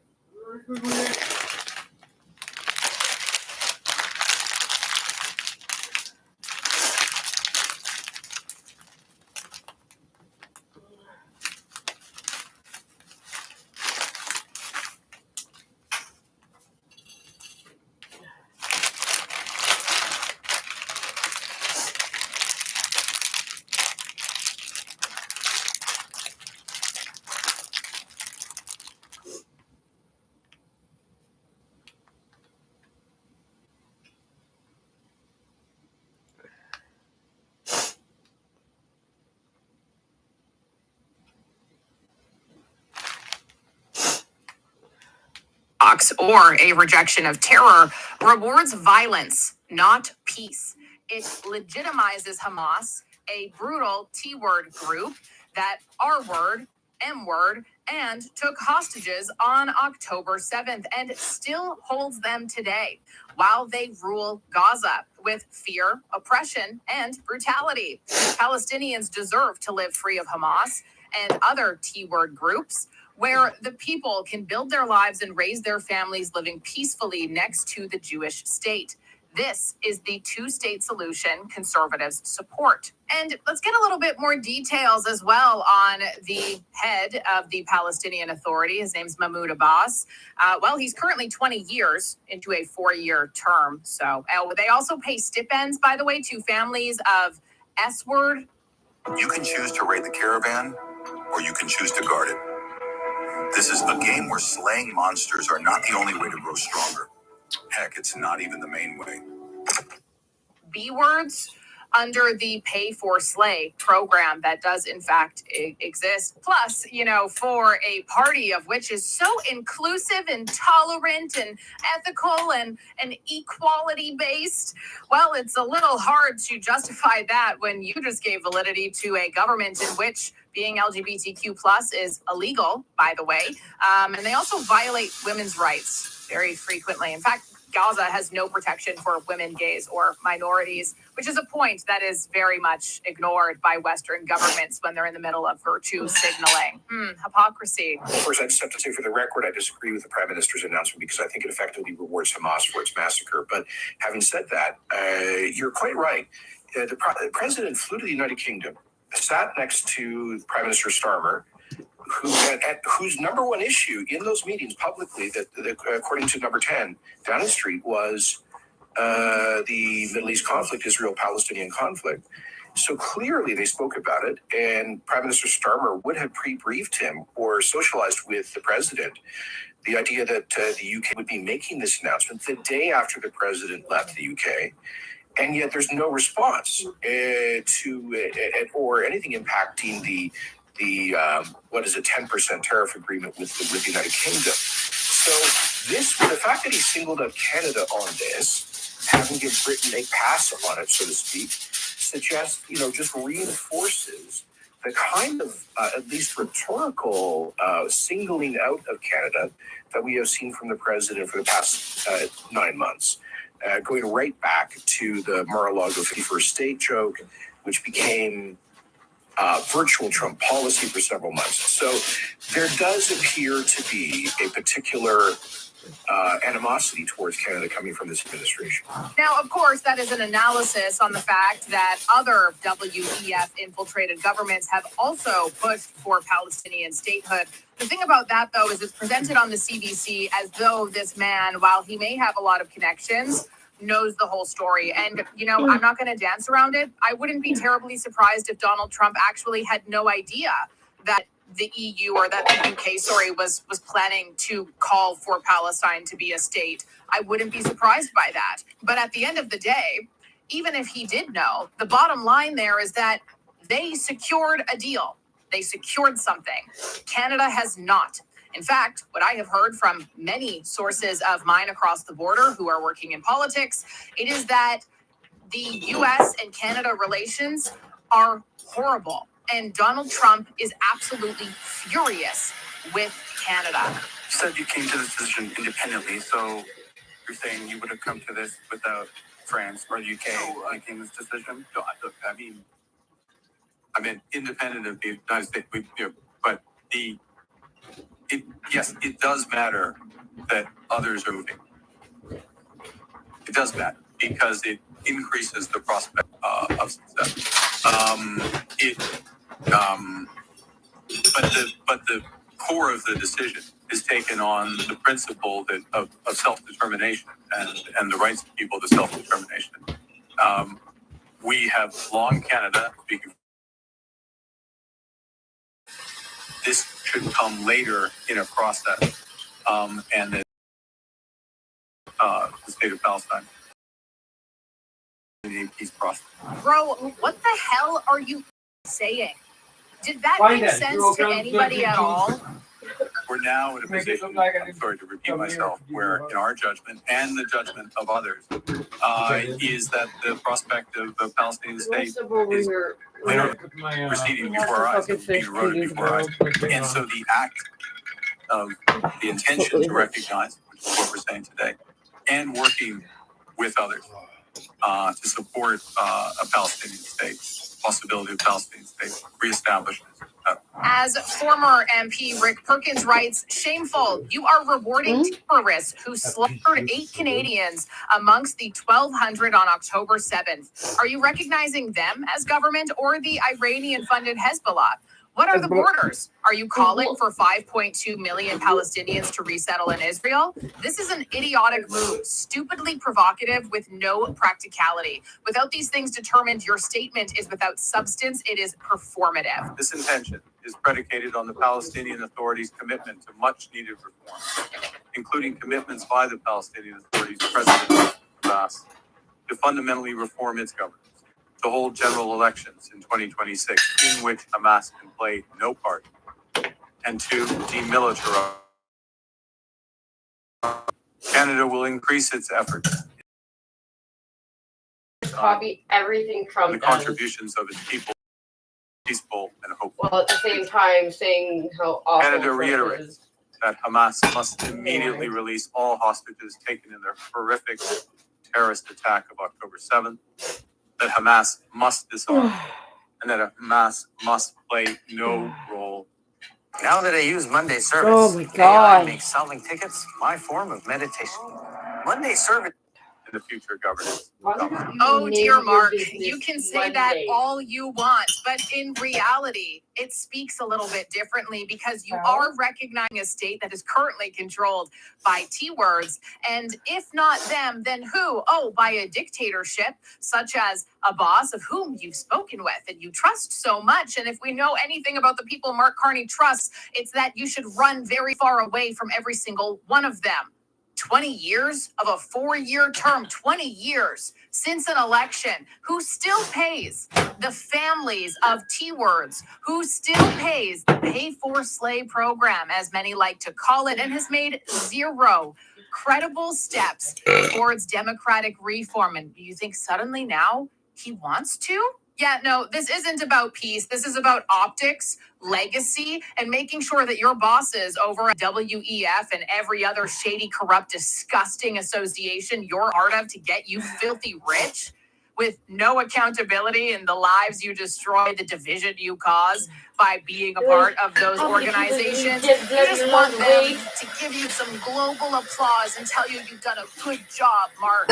Well, in a way, yes, because if the government holds to the conditions that there will be a fully democratic, demilitarized Palestinian state with no involvement of Hamas in elections next year, I think the chances of that happening are no greater than a snowball's chance in hell. So I think if they stick to those conditions, and I'm sorry to be cynical about this, but Abu Abbas's administration has been in office for 16 years. They're in the 16th year of their 4-year elected term.